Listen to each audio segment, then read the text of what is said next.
Kei te piringa whare, tēnā tātou katoa. Hei huataki ake i tā tātou kaupapa, kia karakia tātou. Ue wairea, wairea. Wairea te rangi e tū iho nei kārea kātou. Wairea te papa e takotoa ke nei kārea kātou. Wairea ngā taumahatanga kia mahea. Wairea ngā uauatanga kia wātea. Wairea kia mahea. Wairea kia wātea. Whakapūmautia tēnei te kawaururoa. Whakapūmautia tēnei te huatakinga kaupapa. Whakapūmautia tēnei te tuituinga o ngā taurahere tāngata. Kia tūturu, kia whakamaua, kia teina, teina. Haumi e, hui e, tāiki e. Ka tauha whakatau te rangi e tuiho nei, ka tauha whakatau te papa e takoto ake nei. Ka tauha whakatau tēnei maki o te tangata, kua tau mai nei i tēnei ahi, ka tauha whakatauha. Tēnei te whakarite ake i a tātou, ki o tātou atua, kia tau mai ngā manaakitanga, kia tau mai ngā tauwhirotanga, ki runga i a tātou katoa i tēnei ahi. Hei ngā mate, tā ruru nui o te wā, ngā mate o te tau, o ngā marama, o ngā wiki, o ngā rangitata nei, haere koutou, haere. Haere ki te pō uri, ki te pō tangotango, ki te pō hokinga kore, haere, haere, haere atura. Ko te pō ki a rātau, ko te ao ki a tātou, no reira tau wārai a te pō, tītoko ki te ao marama. Ngai tahu, Ngāti Māmoe Waitaha, tēnei te mihi ake, ki ngā mana whenua, e pupuri nei ki te Māori, o tēnei rohe, o tēnei takiwā, tēnei te mihi, tēnei te mihi, tēnei te mihi. Kāti kei te huihuinga tāngata, kua pai nei i tēnei ahi, tēnei te mihi atu ki a koutou. Ngā mana, ngā reo, ngā tauira, ngā kaimahi, o tirā te hapori whānui, o tēnei whare wānanga, puta noa ki te motu whānui, o tirā ki te ao, tēnei te karanga atu ki a koutou, haere mai i tēnei whare wānanga o tākau whakaihuaka. Ko te wāhi ki a hau, i te ahi nei, e hoa mā, he mihi, he whakatau atu i a koutou, nā reira haere mai, i tēnei kaupapa, nui tai ore. Tēnei kaupapa, nāna tātou i whakakotahi mai ai, i tēnei ahi, ko ia ko te whakarongo ki ngā kōrero, ki ngā whakaro, o te hunga ka kauhau whai muri ake i au. Nā reira kua ea te wāhanga ki au, tēnā koutou, tēnā tātou katoa.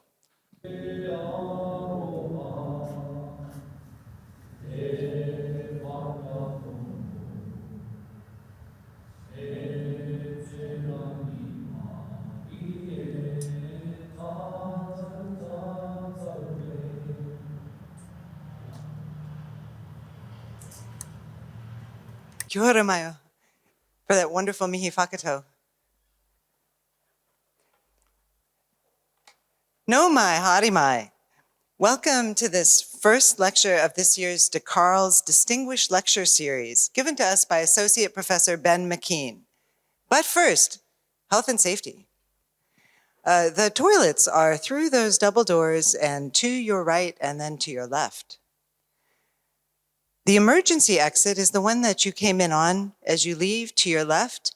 And if we need to gather in the event of, an earthquake or a volcanic eruption, then we cross the museum reserve and meet at the bus stop. So, kia ora, people of Otipoti. Kia ora, people online. Kia ora, members of the university community. Kia ora, koto.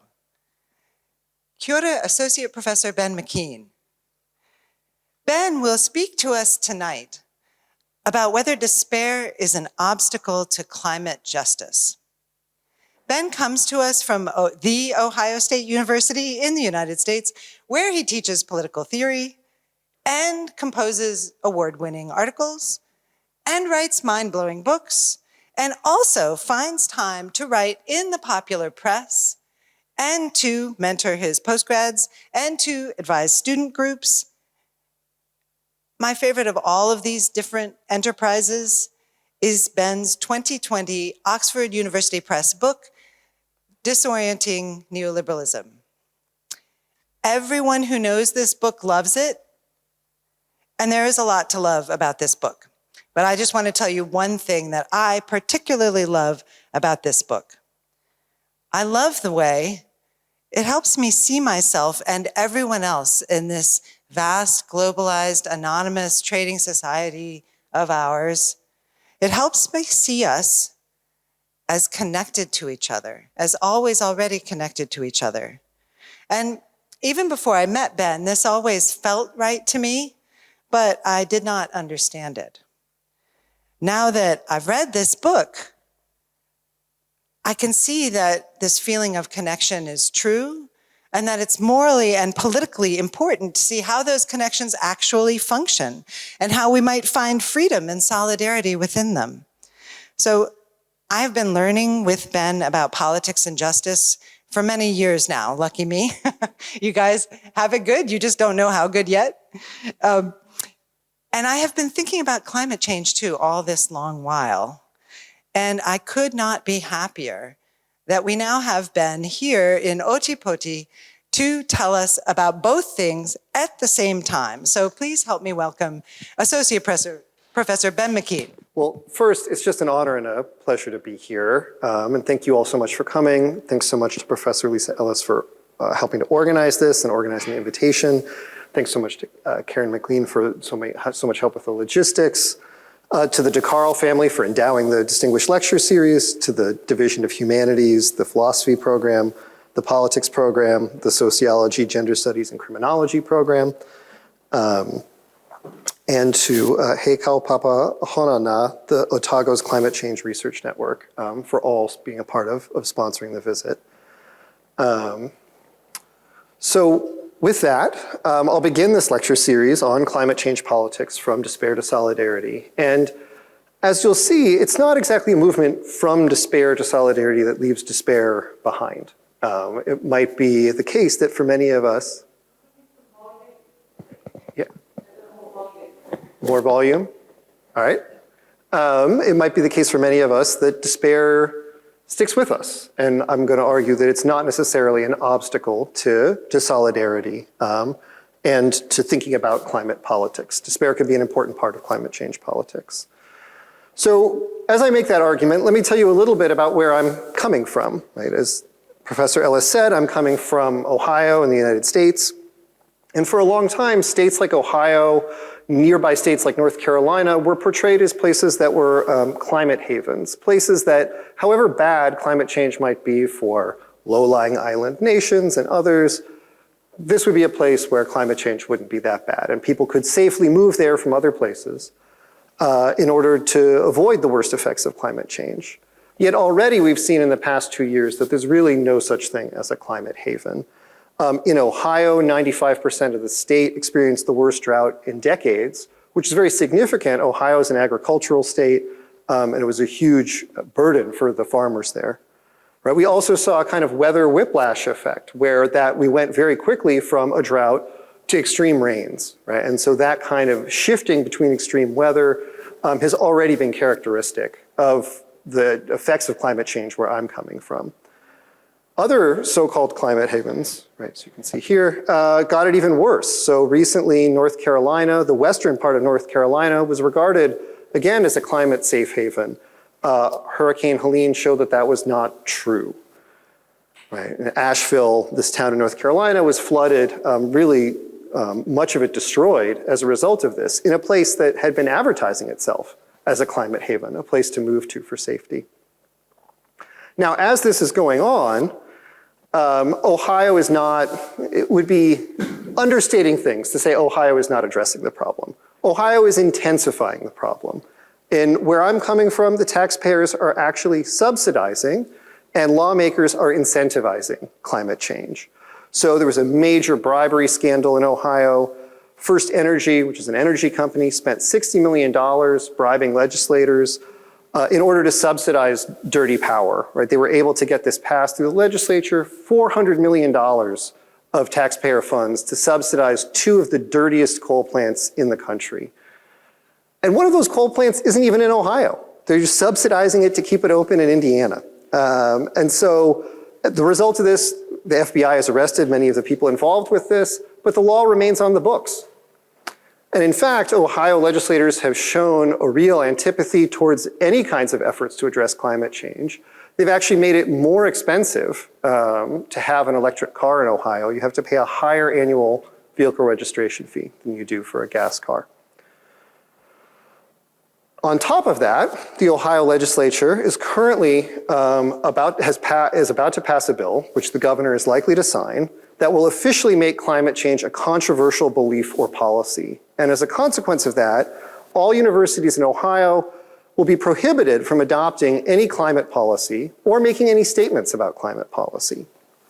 In addition, as instructors, when we teach climate change, we'll be required by the government to promote, quote, the fullest degree of intellectual diversity about climate policies, which the legislators have largely interpreted as meaning that we have to teach climate change as something controversial, not as a kind of settled scientific fact.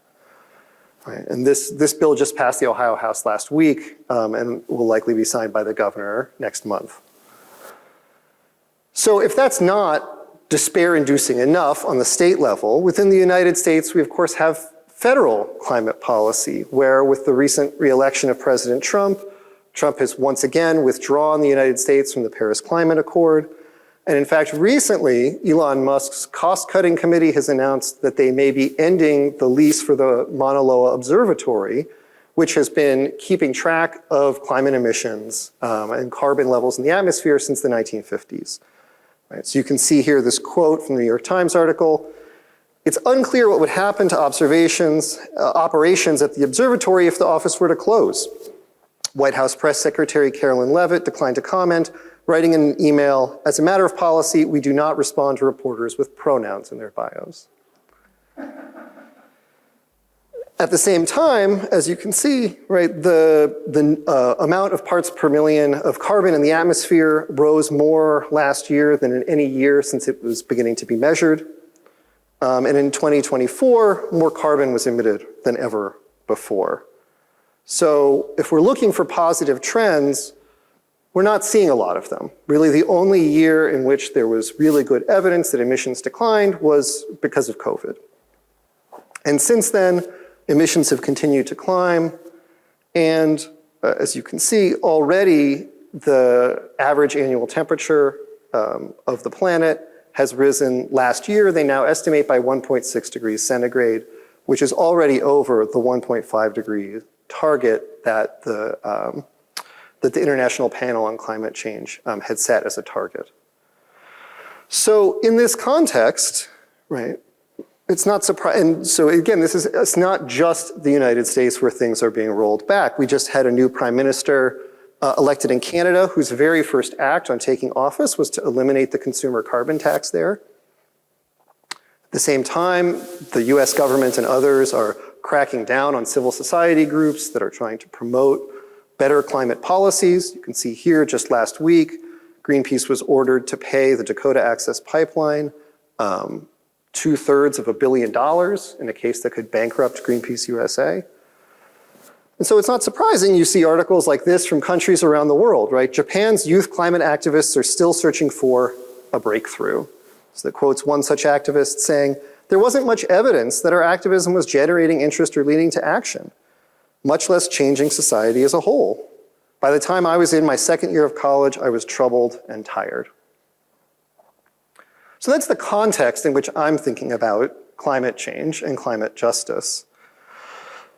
I think for many of us, news like this about climate change is obviously significant, but it feels overwhelming, right? It's just not clear how to translate this information into action. Now, I'm trained as a political theorist, and political theory is an interdisciplinary field where we make conceptual, normative, and empirical arguments about politics, right? And we hope that by engaging with these arguments, we can sharpen our judgments about how we can, should, and actually do already live together.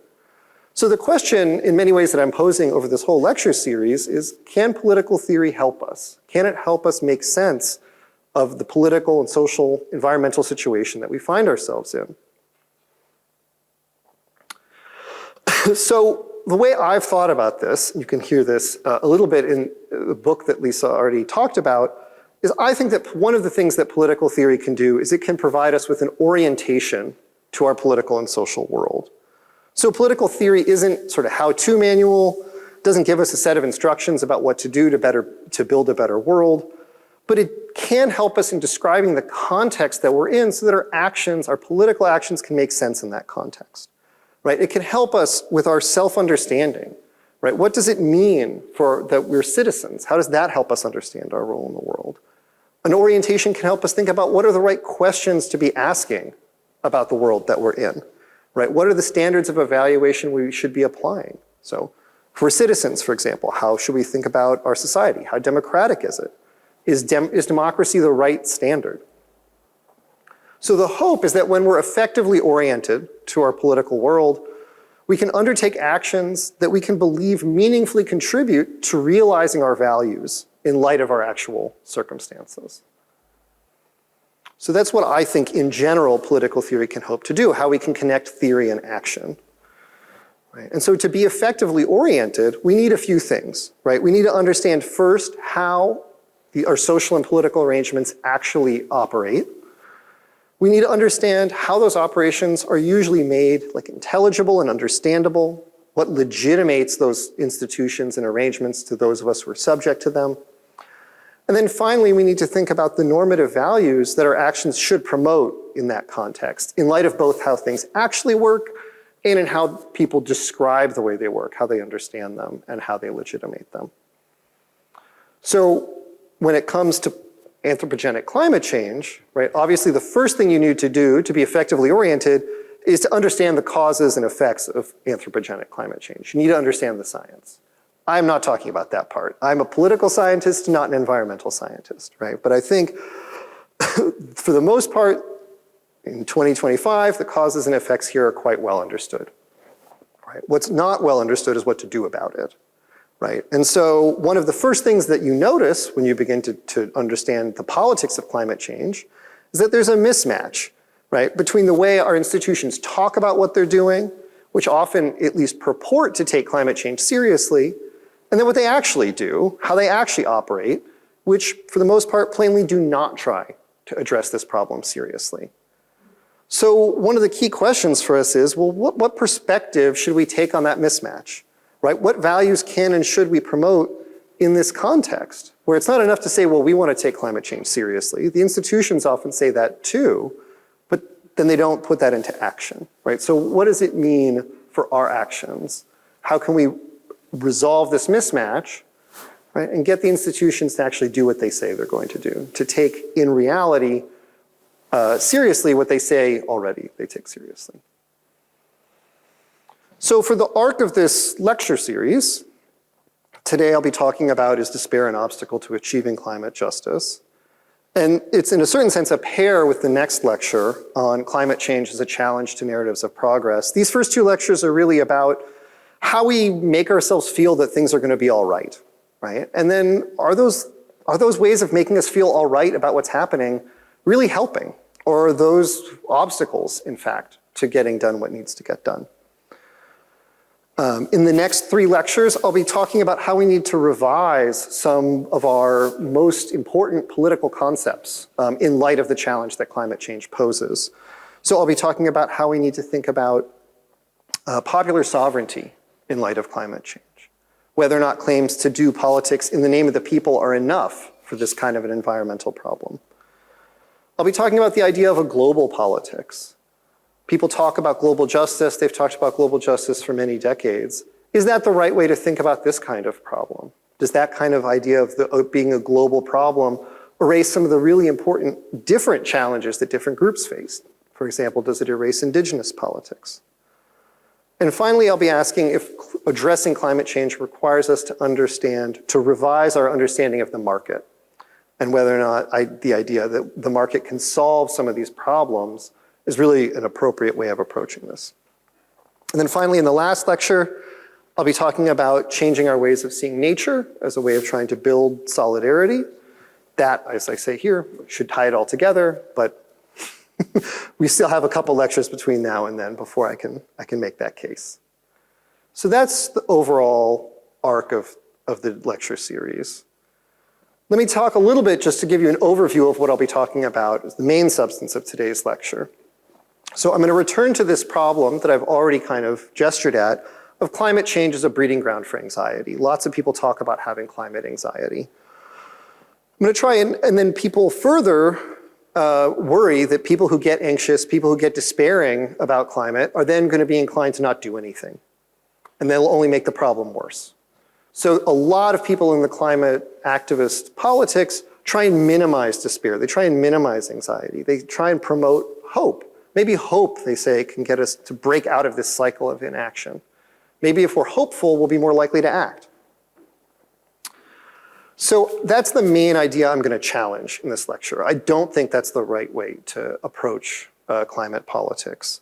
So to do that, I'm going to define some terms. I'm going to look at some recent work in philosophy that defines hope and tries to understand what hope is. And then I'm going to look at two different approaches that try to motivate hope. Two different ways of saying, oh, if you're feeling anxious, you can feel better. You can feel hope if you understand what you do now can be effective, right? If I can prove to you your actions will matter in the future, maybe then you'll do them. That's the first kind of approach. I call it the efficacy approach. The second approach to generating hope is called the radical hope approach. And the radical hope approach is quite different. It says we really don't know what's coming in the future, but there are other ways we can generate hope that'll move us into political action to be ready for a future that right now we have a hard time imagining. That approach has somewhat different problems than the first, as I'll explain. But what they share is a way of trying to motivate political action before people enter politics. And I'm going to suggest that a better way of trying to address people is to see that we're already in politics. We can find hope from within politics if we want to find hope, but we need to understand ourselves as already involved in this and not something that we can choose to enter. Climate politics isn't something we can choose to enter or not. We're already surrounded by it. So I do think that anxiety is a problem for many people. Many people, we certainly experience it all the time. But I don't think that encouraging hope is going to be the right kind of solution. And I'll explain why. So that's roughly the lecture outline. So I'll start just again, set up the problem. Right? Again, there are very good reasons to feel despair about the future of the planet, very good reasons to feel anxious about what's coming. This is another graph just showing the rise of carbon emissions. And this is a survey from the Pew Research Center of the United States, but I think these feelings are widely held. Most people in the United States think it's unlikely that countries will do enough to avoid the worst impacts from climate change. Right? This study finds 53% of US adults believe that people won't get it together enough to avoid the worst case scenario. That's a very widely held belief, right? And there's ample evidence to support that. We've known about what's going on for a long time, right? In fact, you can see here, this is a graph from the Union of Concerned Scientists. If we date people's understanding of what was then called global warming to around 1988, right, which is when the UN General Assembly adopted a resolution explaining how greenhouse gases were heating the planet, we've actually emitted more since people understood the problem than we emitted before people understood the problem, right? So knowledge has not made any difference here, right? Knowledge has only accelerated the emissions that humanity is generating. So as an academic, we like to think, oh, well, if people only knew, maybe they would act differently. Unfortunately, they know and they don't act differently, right? So simply presenting information can't be enough. So it's understandable in these circumstances that people would experience anxiety, right? Many people feel like they can see catastrophe coming, but feel powerless to compel social action on the scale that would be required to adequately address this problem, right? We live in a status quo that seems both unsustainable and impossible to change. So the cultural theorist Lauren Berlant, in their 2011 book, Cruel Optimism, described this as the experience of impasse. Right, the idea that our politics feel blocked, not just with respect to climate, but with respect to many issues. And so when we experience this impasse, this churn of politics where a lot goes on, but nothing fundamentally changes, right? We get this tendency to catastrophize. People are aware of what's happening, but there's inaction. And so we feel like we imagine the worst, right? And so then there's this worry that despair can now be this self-fulfilling prophecy, right? If people are anxious and despairing, they're paralyzed, and then that brings about the worst because they don't continue to act. So there's this question, right? What can break the cycle? If climate anxiety is an obstacle to action, is there some way we can get out of it? Now, I think it's important to think about what kind of a question this is before I turn to some of these answers, right? And so Berlant draws on the literary theorist Raymond Williams in his book Marxism and Literature, where Williams talks about what he calls structures of feeling. Structures of feeling are widely spread experiences that emerge in relationship, that emerge out of underlying social and political relationships. Right? So he defines them as meanings and values as they're actively lived and felt, that are produced by social and political relationships, but that also in turn shape those political relationships. So this is different than looking at people's explicit ideology or their avowed political beliefs. People can believe or say they believe lots of things, but a big part of politics is also these waves of feelings that people have, right? The vibes, as it were. And those don't come out of nowhere, right? These are, as he describes it, a social experience which is still in process, not always recognized as social, often taken to be private, idiosyncratic, even isolating, but which has its emergent, connecting, and dominant characteristics. So we can talk about one part of politics is these structures of feeling that can be common in certain periods, that are emerging as people don't quite know how to explicitly articulate their understanding of what's going on in the world, but is experienced through things like climate anxiety and other things that people might feel on the one hand as their individual experiences, but which Williams suggests, if we analyze those shared affects, those public feelings, right, we can begin to understand some of the underlying relationships that are giving rise to those public feelings. So that's broadly, sort of methodologically, how I'm thinking about trying to understand climate anxiety here. So within climate activism or climate justice philosophizing, right, there is, I think, a kind of standard view about what to do in response to climate anxiety, right? Is hope a requirement? Do we need it in order to engage in effective political action against climate catastrophe? Is despair of making no difference a major obstacle to such action? I think the standard answer that people engaged in climate politics give is, yes, you need hope. No, you don't need despair. Right? And so, for example, the philosopher Daryl Moellendorf in his book Mobilizing Hope says, a hopeful politics, one based upon a vision of generalized global prosperity and sustainability, best addresses the problem of climate change. Hope is a tonic against resignation and debilitating anxiety. Right? Now, I'm just curious, how many people at the start of this lecture feel some sympathy towards this view? Is this a widely held view here? Yeah, I see at least one couple. So I'm curious, right? I think that this is a widely held view, that we need to encourage hope. And I'm going to try and call this view into question, right? For one thing, it looks like there's really good reasons not to be hopeful, right? This standard answer that philosophers like Moellendorf give, but also given by a lot of climate scientists, I think doesn't take sufficient account of these widely experienced structures of feeling, right? And I want to encourage us to think about ways that people can be moved to action without first being made hopeful. So the two approaches that I'm going to look at here in more detail, as I've already suggested, are the individual efficacy approach and the radical hope approach. Both of them share this feature that what they want to do is they want to provide reasons for hope in advance of the experience of political action itself. And as I'm going to suggest, my view is that more hope can be found in the experience of political action than can be found prior to political action. If you want to feel hopeful, do something about it. Don't wait to feel hopeful first, broadly. So the way that people try to do this, right, the way that people try to convince people to be hopeful in order to get them to act, right, is to say first, under the efficacy view, they should be hopeful about the future because their actions undertaken today actually will make a difference. They'll be efficacious. And so we see this across a range of climate thinkers, from the eco-Leninist Andreas Malm to more conventional climate scientists like Katherine Hayhoe, philosophers like Katrina McKinnon and Anne Schwenkenbecker, all developed versions of this approach. And I think it represents a very wide range of political views, and so it'll be worth looking at this in detail.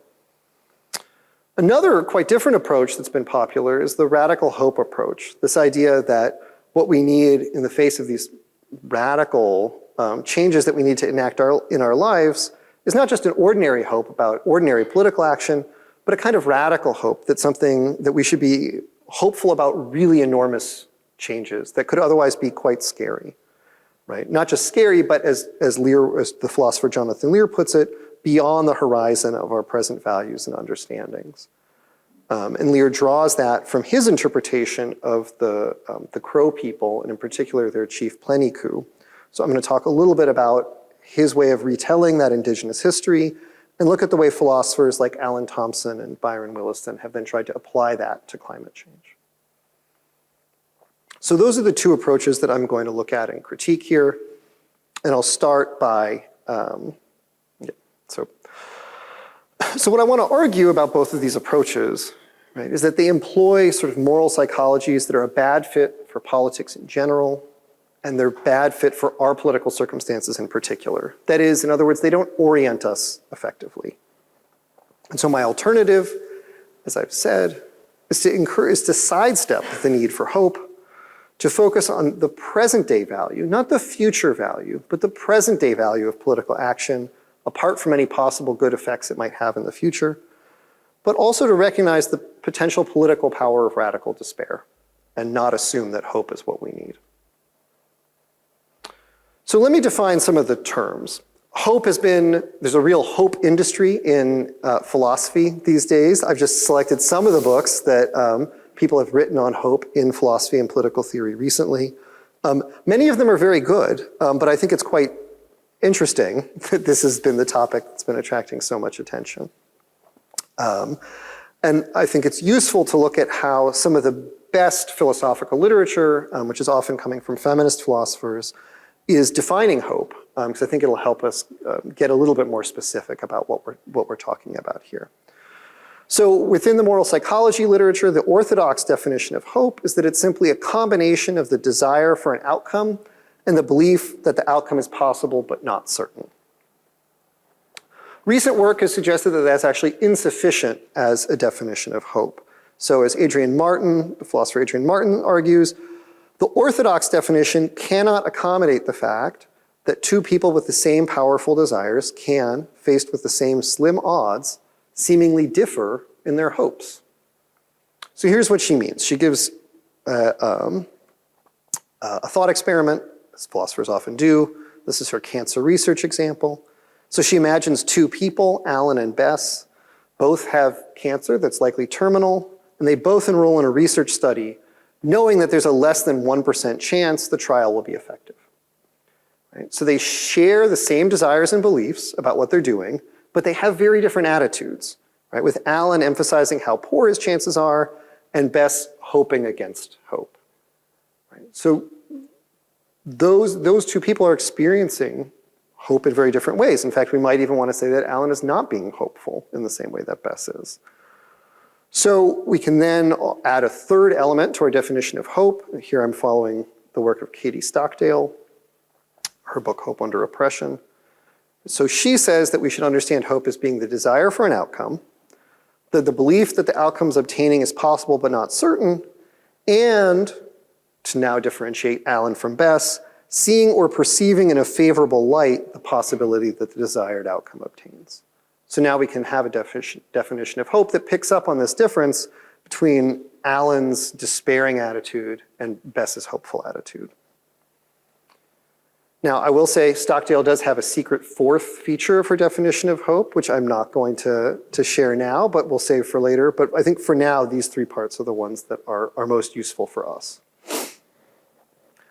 Now, many of these thinkers offer this definition of hope in the view that this will help us understand hope's connection to action, right? That a hopeful person is more likely to do something about the thing they're hoping about.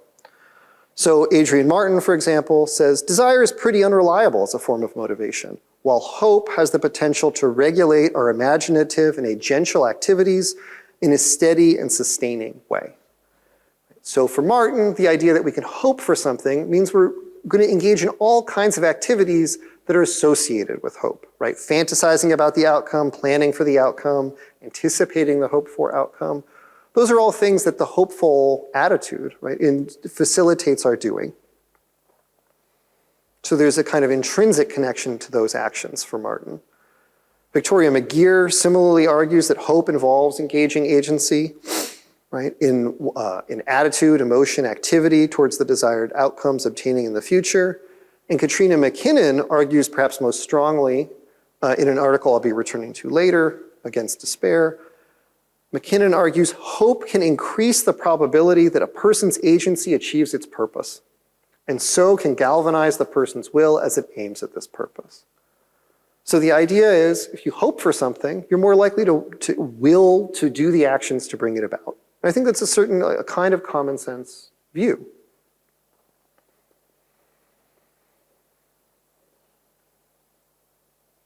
Now, the question is going to be, does this apply to political actions in the same kind of way? Does this help us think about the kinds of actions that we need to undertake in order to achieve climate justice? Or does this really only help us think about some of those individual cases like Allen and Bess?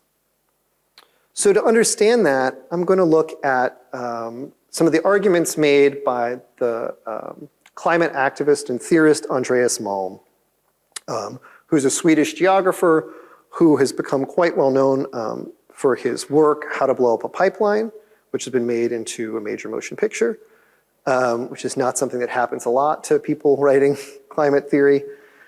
And of course, Malm's view, as the title of the book and then movie sort of telegraphs, is about the need to engage in direct action to sabotage climate infrastructure. Right? So Malm says, recognizing the direness of the situation, it's high time for the movement to move decisively from protest to resistance. Social movements rarely achieve everything they want, but they secure important partial victories when one wing, flanking the rising tide in the mainstream, prepares to blow the status quo sky high. And he says, the fine art to be mastered here is that of controlled political violence.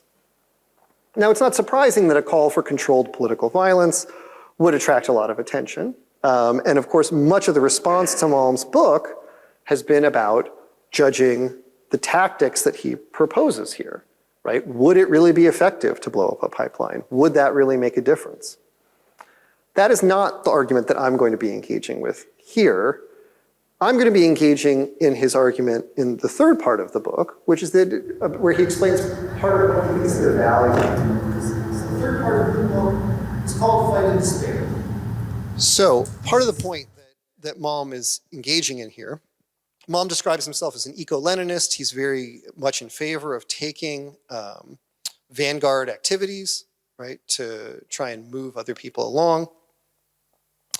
But part of why he's in favor of that is he thinks engaging in this kind of direct action will be significant because it won't just stop the emissions of whatever infrastructure is destroyed, but because it's going to shape people's political consciousness, in part by giving them hope, by giving them a reason to think that things could make a difference.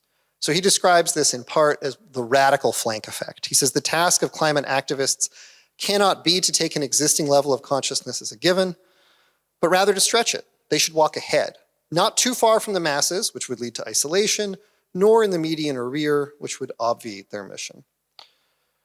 So what I'm going to be arguing about here, again, isn't whether or not the tactics that Malm proposes themselves are effective. I'm setting that to aside. I'm just going to argue that this is a bad way of fighting climate despair. This idea that through engaging in these activities, we can promote hope, I think is going to be a bad way of fighting climate despair. Right, so he says, he makes the case, even as like a much more mainstream philosopher like Daryl Morelandorf does. He articulates very clearly the kind of standard view. He says climate despair is one of the major causes of inaction, And he says what despair amounts to is that I can make no difference because I'm unwilling to make a difference, right? And you're unwilling to make a difference because you think it won't matter. You won't act. So surprisingly, for a self-described Leninist, Malm turns to analytic liberal philosophy for his arguments here. And I'm going to say a little bit about why that happens and why he does that in a moment. But he does, and he turns in particular to Katrina McKinnon's 2014 article, Climate Change Against Despair, which he calls a delightful logical evisceration of the fatalist position in the best tradition of liberal political philosophy. And I think it's useful to look at McKinnon's article. The fact that Malm takes it up, I think, is evidence of how widespread the view she articulates is, how many different kinds of people within climate politics hold this view, right? And as Malm acknowledges, McKinnon focuses precisely on individual emissions, but Malm says the logic could be converted to the central force field of collective action. So we'll see if that works. So quoting McKinnon, McKinnon says she's addressed the most common form of despair about tackling climate change, which is personal. I can make no difference to climate change through reducing my emissions, so I may as well not try. Now, how many people feel some version of that thought? Yeah. So that, again, is, I think, a very common feeling, right? And she argues that that form of climate despair should be abandoned because it's a performative contradiction. Right, so she says it's a version of the Sorites paradox. The Sorites paradox in the classic form is about how many grains of sand make a heap. Right, so the idea is, well, 1 grain of sand doesn't make a heap, 2 grains of sand doesn't make a heap, but somewhere along the lines you've got a heap. But then what changes? At what point does it change? It seems like if you're reducing it at a certain point, you've also gone back to having 1 and it's no longer a heap. But it's not really clear where that is. So there's a lot of work on vagueness that engages with this. McKinnon strikingly applies it to action. She says somewhere along the way, if the problem is anthropogenic, at least one act of emission must have made a perceptible difference. And the same must then apply to a reversal of the sequence. Right? So how many copies of Malm's book do we need before we have a heap? So this is her full argument. She's a philosopher. She's given us 7 numbered premises. This is about, remember, the argument is we should abandon our climate despair because it's a performative contradiction. And here's the argument. Right? The act of turning up my thermostat does not contribute to climate change. Therefore, neither did the same act as I performed yesterday, the day before, and so on. If it's true that my act of turning up the thermostat, then it's true of anyone's act of turning up the thermostat. But if no token act of the type turning up the thermostat contributes to climate change, then no token act of any individual type of act contributes to climate change, in which case no individual act at any point in history has contributed to climate change. But given that climate change is anthropogenic, some individual acts must have contributed to it. Thus, individual acts creating emissions both contribute to and do not contribute to climate change. Right? So there's your performative contradiction. Now, I know some people raised their hand before. I don't know if that moves people as an argument. Obviously, as a matter of logic, it has a certain force, but does it engage appropriately with the structures of feeling that we're describing? There, I'm less certain. Right. Now, McKinnon herself says it may be that the philosophical robustness of such reasons plays only a minor role in bolstering the will of people who value reducing their personal emissions. Right? Perhaps it plays no role at all. And so in that sense, she provides a warning against thinkers like Malm using it for the purposes that he's using it for, right? He's saying, look, this is a kind of argument, not only should you be convinced that you should not turn up the thermostat, you should also, go blow up a pipeline. And so I think using this kind of an argument to address the problem of climate despair is relying on a kind of inadequate moral psychology, right? People just have very little experience of political efficacy to draw on to create a picture of a hopeful outcome that can move them, right? So for those of us who have, people today, right, have experienced very little political efficacy in part because we've grown up under neoliberalism, under neoliberal conditions where political action has been very constrained. and where consumption activities are highly encouraged.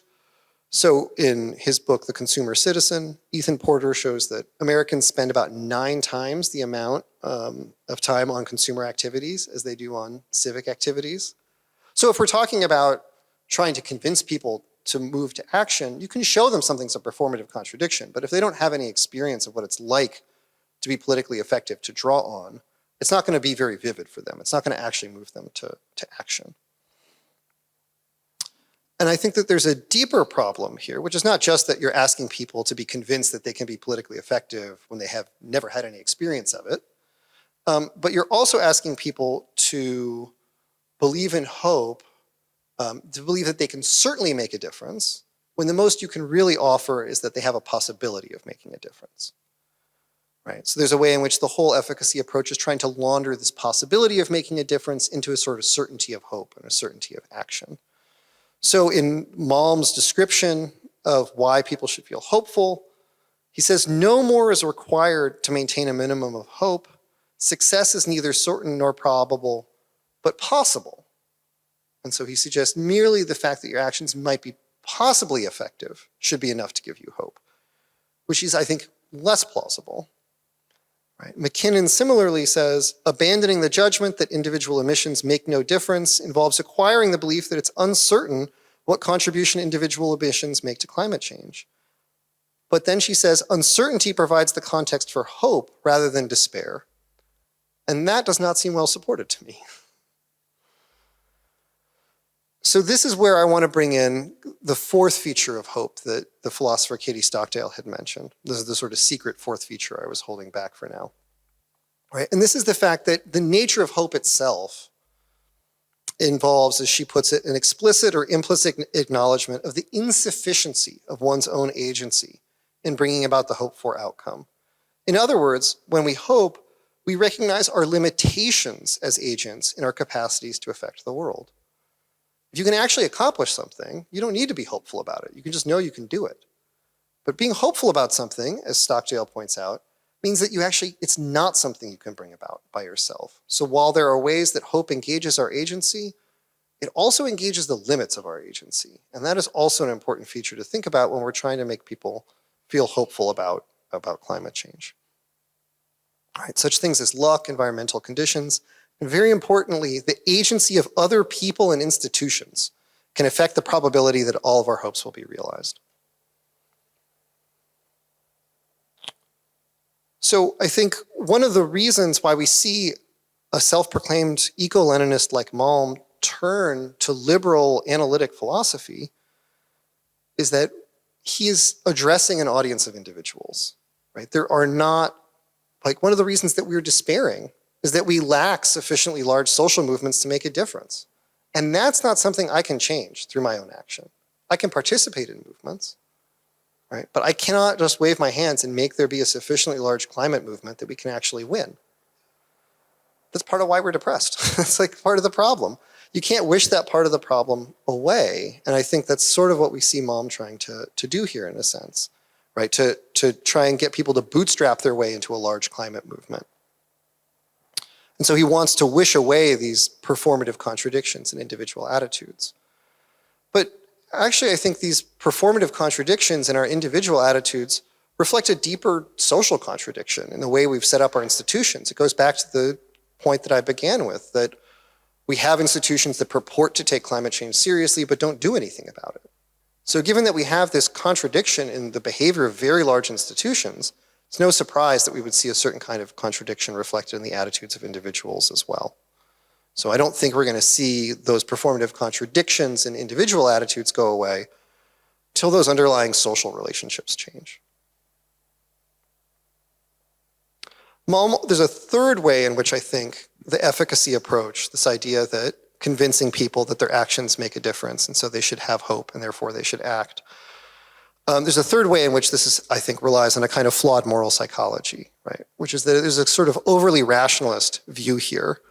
Malm says we should posit a law of a tendency of the receptivity to rise in a rapidly warming world. That is, as things get worse, we should expect people to take it more seriously. He says anything else would be to presume a species-wide death wish. right? And of course, unfortunately, many people think there is a species-wide death wish, right? So in Freud's book, translated as Civilization and Its Discontents, he does posit a death drive to explain human behavior. Looking at the aftermath of World War I, the rise of fascism, he finds this entirely plausible. And I'm going to return to this hypothesis in some of the later lectures. But for now, I just want to point out, right, there's this view that there's a view in this work, as Malm is spinning out this kind of liberal philosophy, that has this overly rationalist moral psychology. And I think another way we can see that at work in this book is when we actually look at who blows up pipelines. It's not people who are making rational calculations about efficacy, right? In fact, the example that Malm himself gives is two members of the Catholic worker movement who explained their sabotage of the Dakota Access Pipeline as an act of pacifist witness, right? And so this is a photo of Dorothy Day, who's was the leader of the Catholic worker movement. Now, they undertook this sabotage knowing full well it might make no difference, and also knowing that they would be very likely to pay a huge cost for it, right? And in fact, they're looking at decades in jail. They were not making a rational calculation about like, well, if I do this, it's going to show that things are effective. They described what they did as an act of pacifist witness, right? And so I think that one of the things that's striking about the actual examples of people who've engaged in the kind of actions that Malm calls for is that they didn't at all have the kind of moral psychology that he's hoping people to adopt. They had a quite different view about the values that motivated them, right? If you're going to ask people to break the law and look at decades in jail, you need more than a minimum of hope or the bare possibility of future efficacy in order to undertake those kinds of sacrifices. You need a different way of trying to convince people to move to action, given the costs that they're likely to bear. Right. And so I think Malm recognizes this inadequacy, right? He implicitly kind of recognizes in the book the failure of this effort to dispel climate despair. And he ends up, in some of the darker moments of the book, engaging in some despair himself. He says, if it's too late for resistance to be waged within a calculus of immediate utility, the time has come for it to vindicate the fundamental values of life, even if that only means crying out to the heavens. Better to die blowing up a pipeline than to burn impassively, he says. Now, I think Malm is obviously, in many respects, offering an extreme version of some of these arguments, but I think the extremity of some of those arguments helps us see some of the problems with them in a particularly clear way, right? Malm is advocating for actions that many climate activists don't endorse, but they share with him the view that we need to encourage hope by showing people that they can make a difference, by showing people that their actions matter. And so even if they disagree with him about the tactics, they broadly agree with this same strategy of encouraging hope.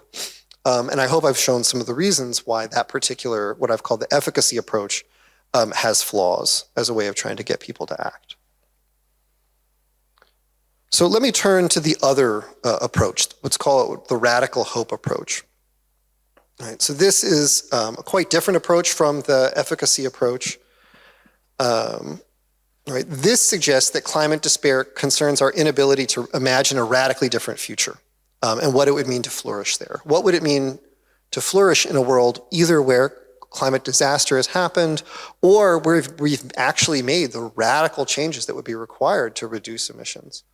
Right? If we find it unimaginable, then we might engage in despair. And so these thinkers argue we need to provide radical hope to people so they can imagine those kinds of futures. Right. Now that's, again, quite different than the efficacy approach. If that's the source of our despair, then we really can't be efficacious because we don't even know what kinds of actions or values we should be promoting in that kind of a future. There's a much more radical uncertainty. All right, so as Alan Thompson puts it, the impending changes to the conditions under which all life on Earth exists threaten to be radical and utterly unprecedented, perhaps requiring equally radical and adaptive changes to our system of values, even to our understanding of humanity and our moral assessment of who we are. So under these conditions of radical uncertainty, we need a kind of radical hope for a good future, even though we lack the concepts right now to conceive of what that future might be like. That's the argument that these radical hope thinkers put forward. And this radical hope approach has been very popular, not just for addressing climate, but for addressing all sorts of major problems. It's been a very popular kind of phrase that's been taken up. So I want to turn to the book that gave rise to this kind of tradition of thought, Jonathan Lear's book, Radical Hope, Ethics in the Face of Cultural Devastation, where Lear draws, as I've suggested, from the account of Plenty-Coup, who's the chief of the Crow people in the Great Plains of the United States, as they faced the end of their traditional way of life. So the US Army was hunting and killing the buffalo that had become an important part of their way of life. The kinds of tribal warfare, intertribal warfare that they'd engaged in had ended as US military weapons had rendered it, had both rendered that style of warfare obsolete and had also taken their land from them. And so with all those traditional forms of activities now impossible, Plenty-Coup said about this period, after this, nothing happened. And Lear wants to try and interpret what it could mean that nothing happened. So he says the central concepts in terms of which Plenty-Coup's life would have gained significance in his eyes, counting coups, planting acoustic, hunting buffalo, fighting off the Sioux, became unlivable. And so he had no concepts to describe the life ahead of him. Right? Lear also quotes another member of the Crow tribe, Agnes Yellowtail Deernose, who said, "I'm trying to live a life I do not understand." And so Lear says Plenty-Coup, through interpreting a vision he received, was able to give the Crow people radical hope, was able to find a new way to imagine being Crow in a future that they could not imagine. Right? And so Lear defines radical hope. He says it's willing to reason into the future while at the same time admitting it has no real conception of goods to work with. It's committed to the bare idea that something good will emerge.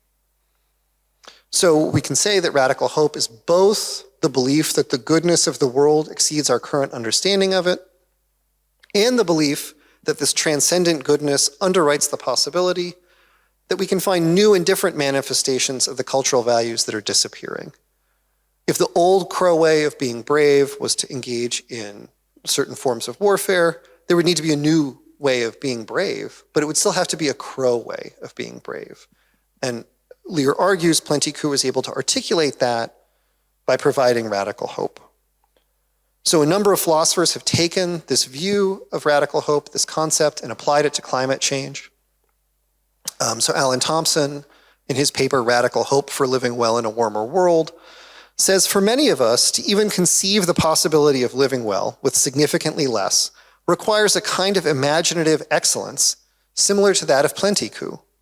Then, actually living committed to this vision will require the resources of a radical hope, helping one to swim against the currents of dominant culture. We must have radical hope that good human lives do not require the material conditions and amount of energy required to support contemporary standards of living. So that's the kind of radical hope that Thompson and others want to give us to face climate change, to move us, to give us confidence in acting against it. So I'm going to argue that this faces some different problems than the efficacy approach does, but ultimately it's also not a good way of trying to fight climate despair. And so to do that, I want to look at the story Lear tells about radical hope, right? And why he thinks it's a good argument about history to say that Plenty-Coup showed radical hope. So Lear says that he wants to vindicate the idea that Plenty-Coup had radical hope by showing that that radical hope enabled Plenty-Coup to exercise good judgment, right? Lear says a courageous person must grasp the situation he or she is in and through experience exercise good judgment. I shall call this exercise of good judgment facing up to reality. And so his argument aims to show that Plenty-Coup's acts plausibly flowed from genuine courage, underwritten by radical hope, rather than from false optimism or wishful thinking. And so to do that, to show that Plenty-Coup had radical hope and that radical hope supported his exercise of good judgment and courage, Lear compares Plenty-Coup to Sitting Bull. Sitting Bull was the Lakota Sioux leader, the Hunkpapa.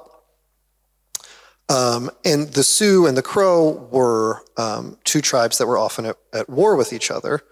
And in fact, in the United States history, one of the more famous examples of indigenous people defeating the US Army is the Battle of Little Bighorn, where General Custer was killed, and the Crow and the Sioux were on different sides of that. The Crow were fighting on the side of the US government. And so Sitting Bull tried to resist the US government, ultimately was killed at his home on the Standing Rock Sioux Reservation in 1890. And Plenty Coups survived, and Lear argues, flourished by collaborating with the US government against other indigenous tribes. Unlike those tribes, the Crow were not displaced from their lands, and they could correctly say of themselves that they were never defeated. So that's Lear's argument that they were exhibiting, that Plenty Coups was exhibiting radical hope against the example of the wishful thinking of Sitting Bull that resisting the US Army could ever work. So I think there's some objections we can make here to the idea that Plenty Coups showed good judgment in allying with the US Army against other indigenous groups like the Sioux. So one argument is that this could have just been moral luck, that Plenty Coups and the Crow got lucky in a certain sense that their collaboration turned out well for them, but that doesn't necessarily vindicate Plenty Coups' judgment. The philosopher Hubert Dreyfus, in his response to Lear, says Plenty Coups was just a realistic opportunist. If the Crow had been on more valuable land, as the Sioux were, then it's very likely that their land would have been taken too, even if they had collaborated with the United States. But then we can also ask, has history really vindicated Plenty Coups, especially from the perspective of thinking about climate justice? Right? So the Standing Rock Sioux, who live on the reservation where Sitting Bull made his home and where he was killed, led the opposition to the Dakota Access Pipeline. They've been a hugely important part of the climate movement in the United States. In the contrast, the Crow have relied on coal for income. They actively lobbied against climate regulations and tried, this is an article from the Obama administration, where the Crow had tried to stop some of the climate plans. And in fact, ironically, the Crow no longer even have mining rights to their own land. The US company that they partnered with went bankrupt, and then the Navajo, the Diné people, actually bought those mining rights from them. So I don't mean to criticize the very difficult positions that settler colonialism has put these indigenous people in, but I think that given these circumstances, there are real questions about whether or not Plenty Coups' political judgment has actually been vindicated by the course of events. And in fact, in later work, Lear has admitted, in effect, that radical hope is simply underspecified, that it doesn't provide adequate resources to actually make political judgments.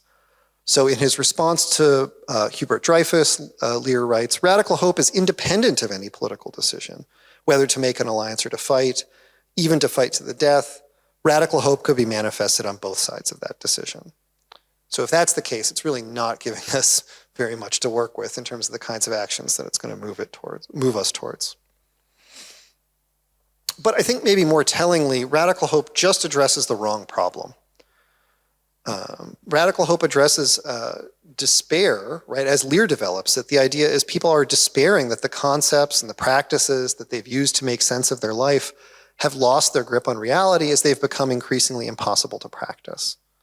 Right? Even in Thompson's telling, though, the loss that immobilizes people from acting isn't a loss of meaning. It's just a loss of ordinary goods and comfort.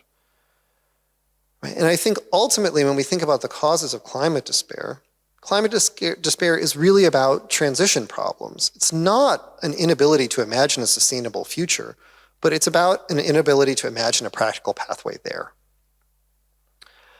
Right? And so in fact, part of the problem is that our current way of life still makes too much sense to us. Right? In fact, there's still ways where we can continue to live a disposable consumer lifestyle precisely as we did 50 years ago, even though intellectually we know it's unsustainable. Right? So the problem is that meaning hasn't been lost. If it were, it would actually be easier to move on. Right? But part of why we're stuck in the impasse that Berlant describes is that we have these practices are still meaningful to us. The sort of the emissions-intensive practices still make perfect sense to us in an ordinary day-to-day way. And the problem is that we need to detach from those practices. We haven't yet. If we had, then radical hope could help us think about what's next. But we're not there yet. As we think about the causes of the despair we face, I want to suggest that maybe we actually need a more radical despair. Maybe radical despair would be a way of disconnecting us from some of these practices that continue to make too much sense to us. Right? So perhaps a radical despair would be the kind of break we need rather than a radical hope. So Robin Marasco, who's a critical theorist, writes in her book, Highway of Despair, despair always says two things at once. It says all hope is gone, except for the hope without hope, to which all despair bears witness. So it's not that hope and despair are necessarily opposed. Marasco argues there's even a kind of hope within despair.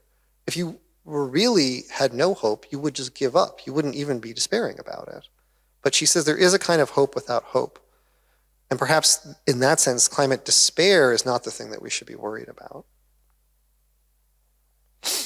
Right? And I think that there are also ways in which we can think of hope being counterproductive.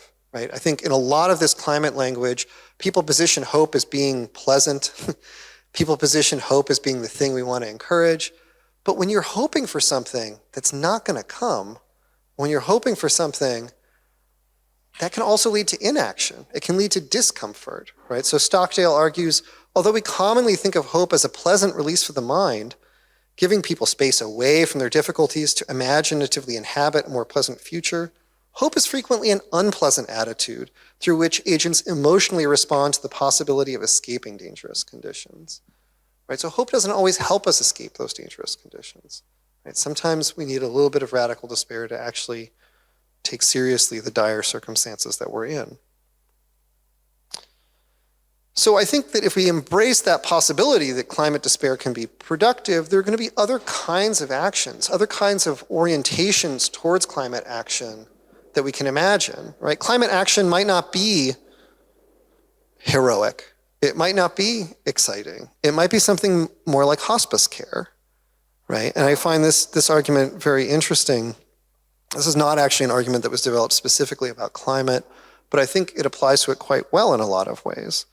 Hospicing would entail sitting with a system in decline, learning from its history, offering palliative care, seeing oneself in that which is dying, attending to the integrity of the process, dealing with tantrums, incontinence, anger, and hopelessness, cleaning up and clearing the space for something new.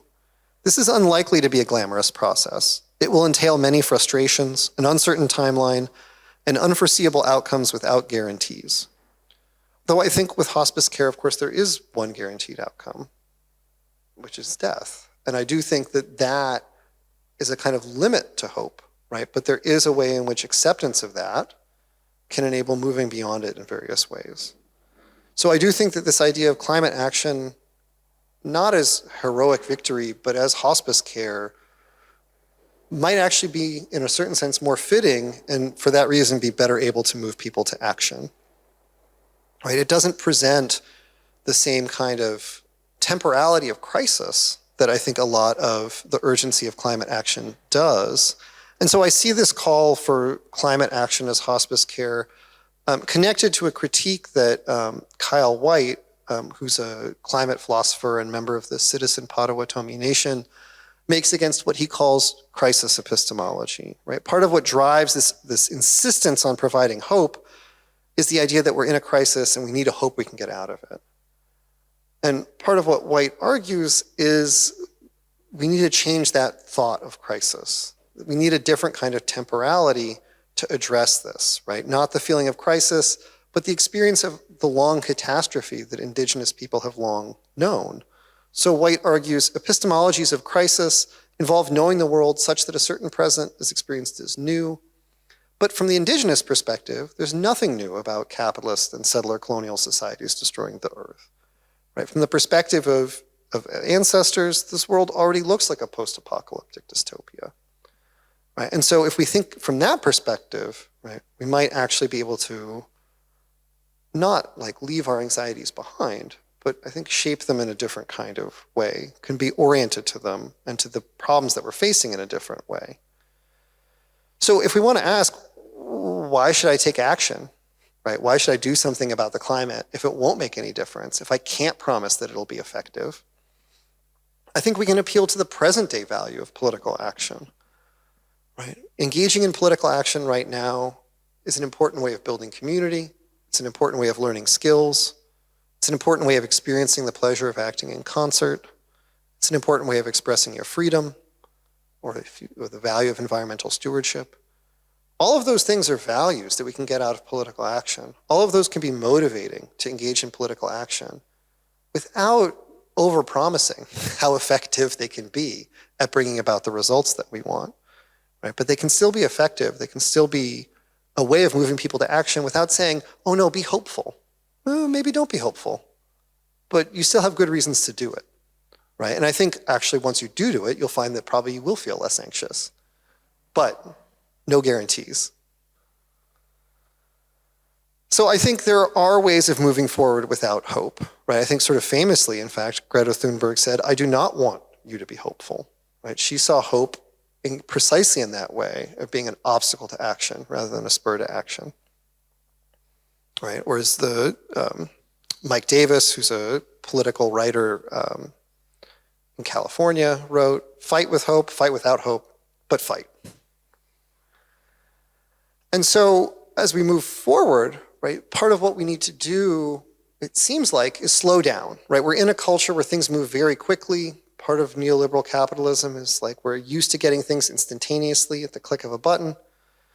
And so we're also used to, we want our problems to be solved with the click of a button. We want politics to work the same way. And we get very frustrated and disengaged with politics when it doesn't happen as fast as our consumer actions do, right? But political organizing takes time, requires building trust and relationships, what White calls epistemologies of coordination. The problem is, we really don't have much time.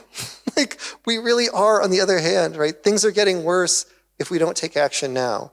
So in the next lecture, I'll try and talk a little bit about this temporal paradox. What do we do about this fact that, on the one hand, we're being encouraged to slow down and adopt a different kind of temporality of politics, but we also inhabit this other world where we know emissions are going up, and if we don't do anything about it, really, really bad things could happen.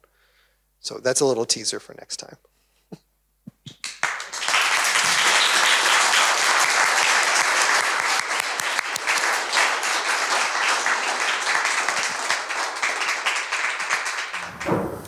Thanks so much. That was great. I was struck by the reference to the because what seems to be missing here is a kind of strong moral motivation. Maybe a counter some you might have motivation that says it doesn't matter what the consequences are, we just should do this. We have an obligation. Do you think that would have a role to play? Yeah, so I should probably wait a second.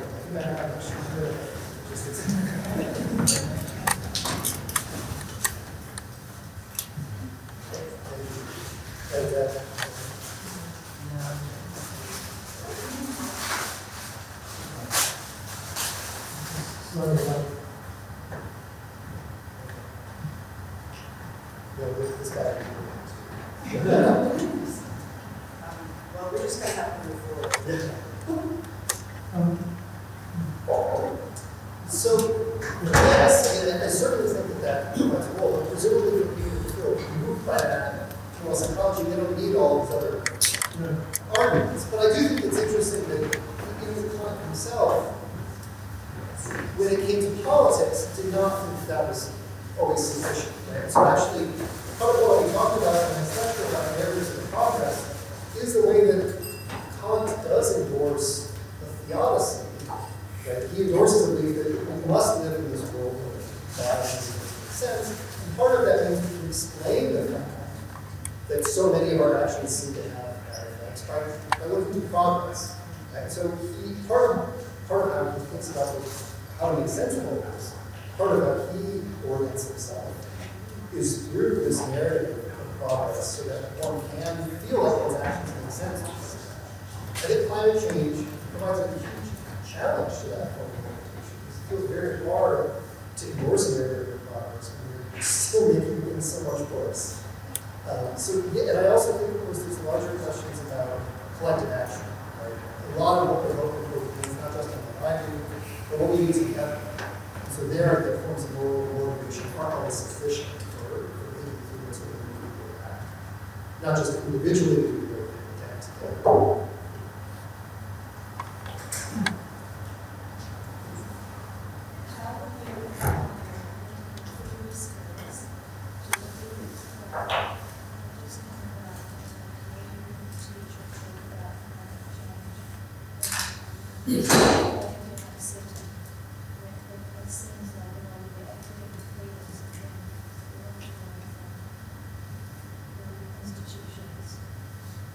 Yeah, well, I think part of what I think is that I think I am presenting a range of intellectual views about climate change. I presented some views about climate that I disagree with. And so if the government just want to tell me I'm not providing intellectual diversity, I'm simply going to disagree and say, like, well, no, I think I am providing a range of views about how to think about this.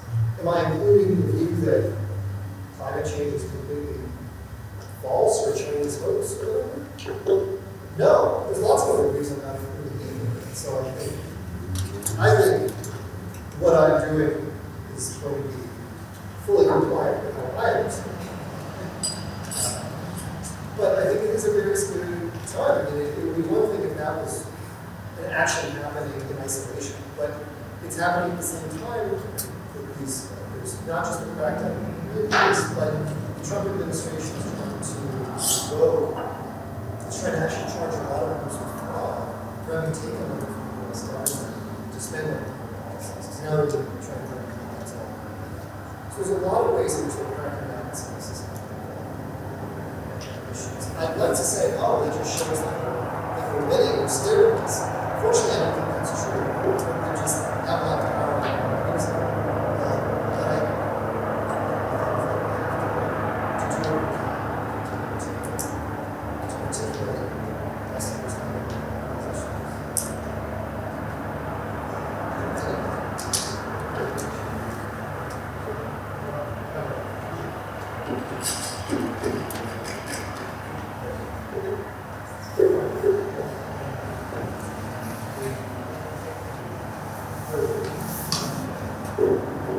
I don't think so. I think there is a lot of work. I think the law and a lot of actually doesn't work like the law and some of this kind of involvement. And I think, of course, a lot of what it's talking about isn't, it's not meant to be giving up. It's meant to be a way of trying to understand what it means to be. But we've already at 1.6 degrees. Right? We're not, we didn't we haven't done this for and so accepting that if we keep on hoping for the best possible outcome, which is not going to happen, we're going to disillusion people, and it might be, or we might think that's too ambitious, we simply can't achieve it. Trying to find a way of describing actions that we need to undertake. I think it is less ambitious than a lot of other ways that we think about sort of dramatic political actions. But the reality is that most of those dramatic political actions were underwritten by hundreds of hours of extremely unbiased political activity. Things like door knocking, phone banking, stuff that is simply not that dramatic or exciting. And I think in a lot of ways, it does look a lot more than this kind of hum-and version of political action where we're on stage doing something amazing that we're paying attention to. And a lot of it is slow, thankless work. And I think, unfortunately, it's work that needs to be done. If we just, so in that sense, the connection to how you act, it's very important work, it's not entirely valued. So if we want to actually do all the work that needs to be done to achieve better outcomes, we might need to revise our view about what really important work looks like. Okay, we have a question in the back. This works. Now it's getting very loud, sorry. I wondered whether we needed a bit more clarity about what we were putting in palliative care.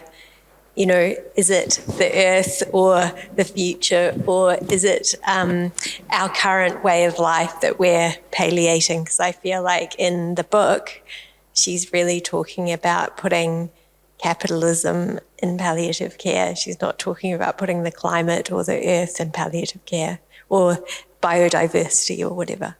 Yeah, no, I agree. I am making use of this argument in a way that the authors do not. And I do think that in connecting it to some of the arguments from Kyle White about moving away from epistemology of crisis, I find as it were, the temporality of palliative care an important kind of alternative, right? So I agree that in that sense, the object of care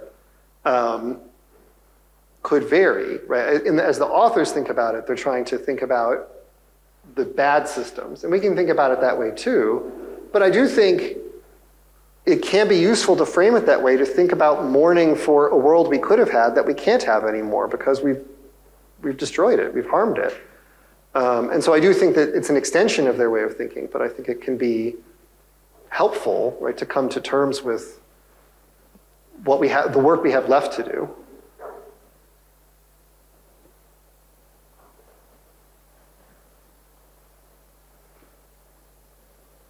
Thank everyone for coming, and help me thank Ben one more time for this amazing evening.